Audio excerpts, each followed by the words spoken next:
Salut tout le monde, j'espère que vous allez bien. Je suis ravie de vous retrouver aujourd'hui pour une nouvelle vidéo et c'est tout simplement ma routine capillaire. Vous êtes vraiment nombreuses à me poser des questions sur mes cheveux, sur Instagram ou sur mes vidéos. Donc du coup je me suis dit que j'allais vous faire une petite vidéo pour répondre à toutes vos questions. Donc voilà, du coup je vous laisse tout simplement avec la suite de la vidéo qui répondra, j'espère, à toutes vos questions. Donc première étape, quand mes cheveux sont sales, avant d'aller me les laver, comme vous le voyez là, ils sont bien dégueulasses, je vais les brosser. Je les brosse bien, pas qu'il y ait de nœuds. Voilà. Et une fois qu'ils sont brossés, en fait, je vais venir appliquer un masque d'huile de coco. Donc vous voyez, c'est l'huile de coco avec laquelle on cuisine. C'est exactement la même qu'on va se mettre sur les cheveux. Donc je l'ouvre et je viens en mettre un petit peu sur mes doigts.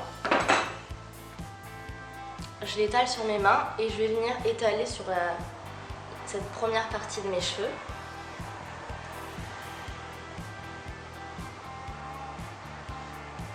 J'étale bien sur les longueurs mais pas en racine, je m'arrête vraiment au niveau de l'oreille à peu près.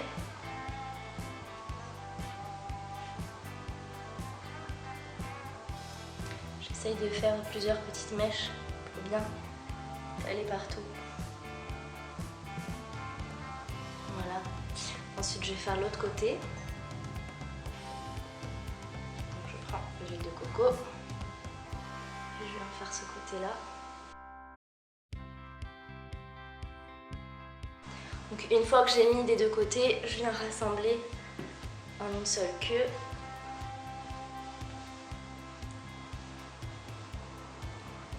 Et là, je vais me faire une tresse à la va-vite.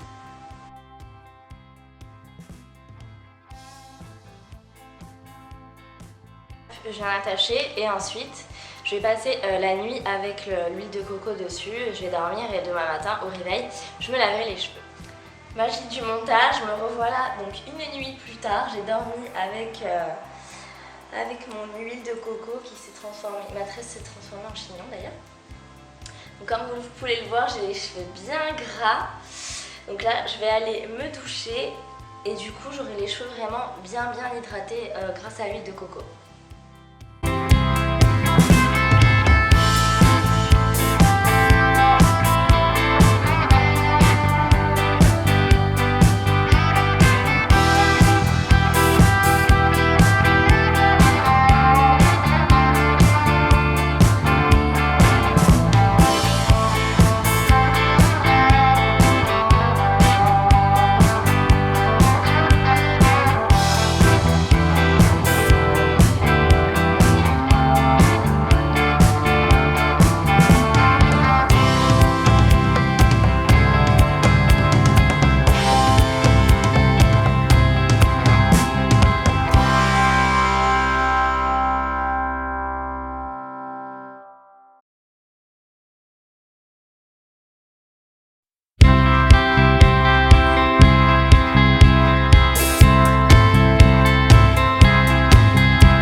Sur la tête, je la laisse pour bien éponger l'eau qu'il y a dans mes cheveux. Pendant ce temps-là, je m'habille, je me maquille, je fais ma petite vie.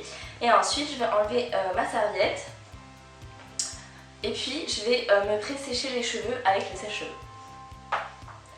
Donc c'est parti, je vais d'abord commencer par me démêler les cheveux.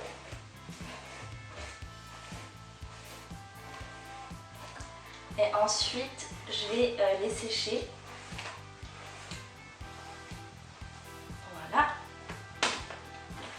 Donc tout simplement à l'aide d'un sèche-cheveux classique, je vais venir me pré-sécher les cheveux. Ils ne seront pas totalement secs mais je vais enlever le surplus d'eau.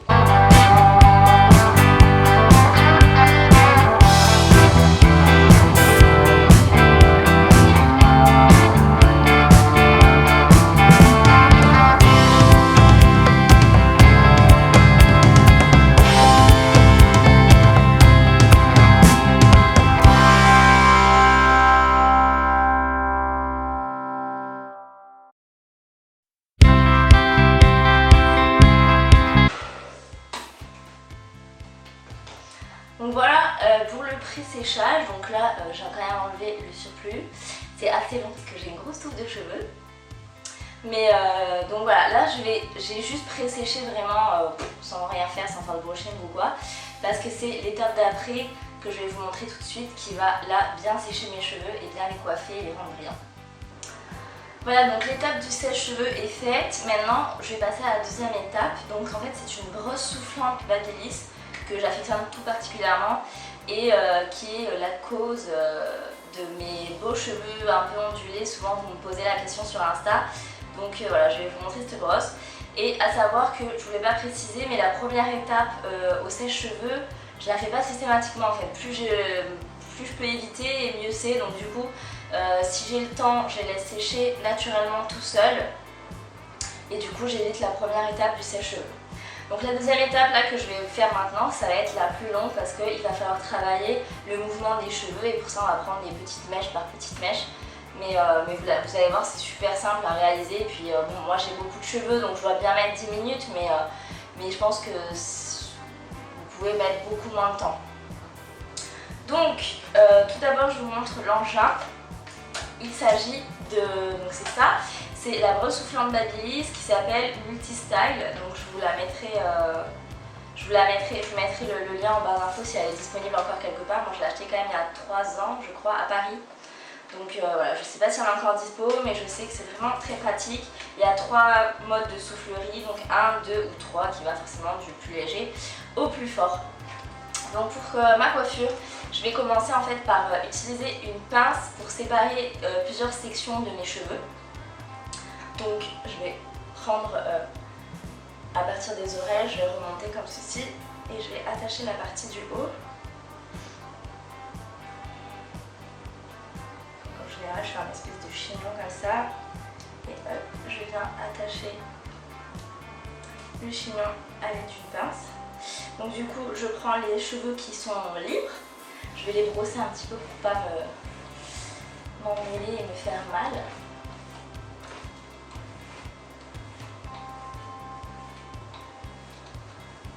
Hop, voilà. Donc là, les 2 mèches qu'il y a, elles sont un petit peu trop grosses quand même, donc je vais les séparer en 2 mèches, donc je vais faire 2 et 2 et de l'autre côté 2 et 2 également. Donc je commence par celle qui est au plus loin. Et là, je vais mettre ma brosse soufflante et en fait je vais venir faire des boucles comme ceci et je vais en fait retravailler plusieurs fois tout en tournant la brosse. En fait, je tourne, je reste, j'insiste un petit peu, etc. Là, je vous montre pour que vous puissiez entendre les explications parce qu'après on n'entendra plus rien. Donc c'est parti, je vous montre de toute façon la vidéo parlera d'elle.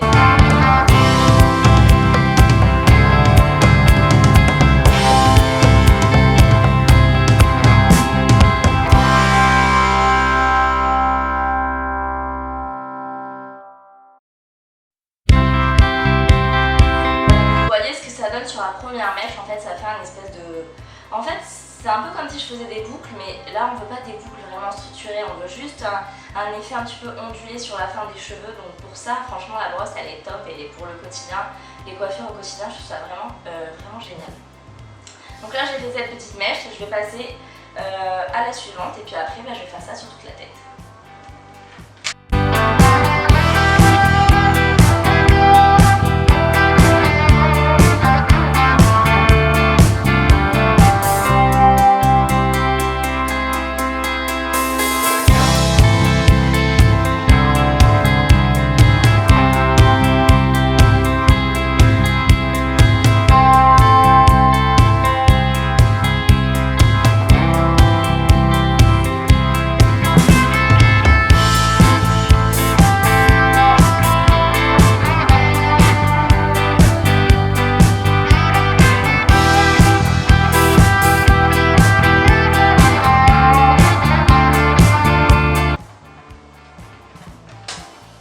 Donc maintenant je vais encore une fois séparer une partie et je vais faire ça sur toute la tête. Donc je vais peut-être pas vous montrer tout parce que ça va être un peu long, mais je pense que vous avez compris le principe.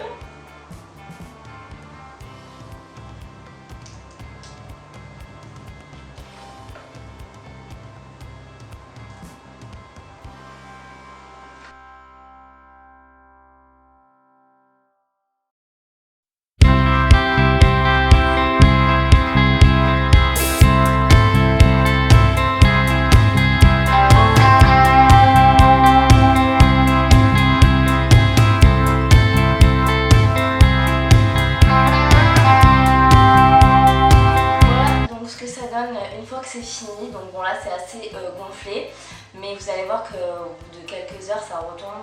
Après si vous avez une soirée ou un événement ou quoi, vous pouvez utiliser de la laque pour les faire tenir. Donc moi j'utilise la laque de chez Elnet. Mais en général moi je préfère ne pas mettre de laque parce que j'aime bien que ça retombe et que ça fasse moins, ça fasse vraiment juste un mouvement sur le cheveu mais pas des boucles comme ça. Après ma mèche, bon des fois je fais la au milieu, des fois je fais la mèche, ça dépend, mais en tout cas voilà ça va quand même retomber. Donc concernant mes cheveux, donc là je vous ai montré les produits que j'utilise dans ma douche pour me laver les cheveux, je vous ai montré comment je les séchais. Mais après il y a une question qui revient également beaucoup, c'est comment j'entretiens mon blond, ce que je fais, etc. Donc il faut savoir qu'à la base je suis quand même blonde cendrée. Donc du coup en fait je fais des mèches, mais je les fais que tous les 3-4 mois. Donc à peu près je les fais entre 3 et 4 fois par an seulement. Contrairement à, je sais que certaines personnes sont obligées de les faire tous les mois. Et moi c'est vrai que les racines ne sont pas du tout choquantes parce que comme je suis quand même claire à la base, ben, je suis pas obligée de les faire aussi souvent. Donc du coup voilà, je fais un balayage tous les 3-4 mois. Le balayage je le fais chez Desange. Et je sais que ça s'appelle donc le balayage blond californien si ça vous intéresse. Ensuite pour l'entretien, je fais pas énormément de choses comme vous l'avez vu dans les produits que j'utilise. Il y a un soin de chez Desange en fait qui rebooste un peu, qui redonne un peu d'éclat, le soin qui est bleu. Mais celui-ci je le fais à peu près une fois par mois maximum, je le fais pas trop parce que sinon ça va vraiment éclaircir mes cheveux et j'ai pas envie qu'ils soient trop éclaircis, je trouve que la couleur est bien. Et voilà, j'ai pas grand chose, j'utilise pas un shampoing spécial à part celui-ci une fois par mois, mais sinon j'utilise pas de produit spécial cheveux colorés, etc. Donc voilà, je l'entretiens pas particulièrement. Et du coup pour mes cheveux, donc comme je vous l'ai montré au début de la vidéo, je fais des soins à l'huile de coco, que je varie aussi à l'huile de baobab que j'ai découvert il n'y a pas longtemps. Je vous ai fait un article d'ailleurs là-dessus, je vous mettrai le lien de mon blog en barre d'infos si ça vous intéresse. Mais voilà, après au niveau de ma fréquence de lavage, je les lave entre 2 et 3 fois par semaine, ça dépend. J'essaye de limiter le maximum parce que plus on les lave et plus ils graissent, ça c'est un secret pour personne. Mais du coup j'essaye voilà, de les laver 2 à 3 fois par semaine. En hiver je fais souvent ça, je les coiffe, je les laisse pas sécher tout seul. Donc soit je les laisse sécher naturellement et ensuite je viens donc travailler mes boucles comme je viens de vous le montrer. Soit en été j'essaye de les laisser le maximum au naturel pour pas trop les abîmer, déjà qu'ils s'abîment avec les balayages, le soleil, etc. Donc du coup en été je les laisse en général sécher naturellement, ce qui me fait des petites ondulations comme vous avez pu le voir sur certaines photos ou même sur la vidéo de mes produits terminés. J'avais mes cheveux vraiment naturels qui ont séché tout seul, donc ça fait des légères ondulations qui malheureusement ne sont pas aussi belles en hiver, donc l'hiver je suis obligée de m'occuper de mes cheveux quand même. Ensuite, le seul petit produit que j'utilise pratiquement quotidiennement sur mes cheveux, c'est l'huile de soin précieuse de chez Schwarzkopf. Donc en fait c'est pour cheveux très secs et abîmés, donc c'est tout simplement, ça redonne souplesse et brillance. En fait moi je l'utilise en soin pour les pointes, quand je sens que j'ai les pointes un peu sèches ou qui ressortent ou quoi, ou que je sens des fourches, je passe un petit peu ça pour que ça soit plus joli. Esthétiquement, après je suis pas sûre que c'est un réel impact étant donné que les coiffeurs vous diront en général que une fois que c'est fourchu et que c'est sec, encore la sécheresse ça peut se changer, mais une fois qu'un cheveu est fourchu, c'est fini quoi. Donc après d'ailleurs là c'est le maximum que je puisse avoir pour mes cheveux au niveau en termes de longueur, j'arrive pas à aller plus que ça parce que je sais pas, apparemment les cheveux ont une durée de vie et une longueur un peu maximum, un palier on va dire. Mais c'est vrai que j'arrive pas à les faire pousser plus malgré des tests de Nobiol, de trucs, etc. J'ai lâché l'affaire et puis je les garde comme ça et je vis quand même très bien avec. Voilà les filles, c'est tout pour cette vidéo. J'espère qu'elle vous aura plu, qu'elle a répondu à vos questions. Si vous en avez d'autres, n'hésitez pas à les poster en commentaire et j'y répondrai parce qu'il est fort possible que j'ai pas répondu à toutes les questions que vous vous posiez. Sur ce, je vous laisse, je vous fais de très gros bisous et on se retrouve bientôt pour une prochaine vidéo. Bye bye!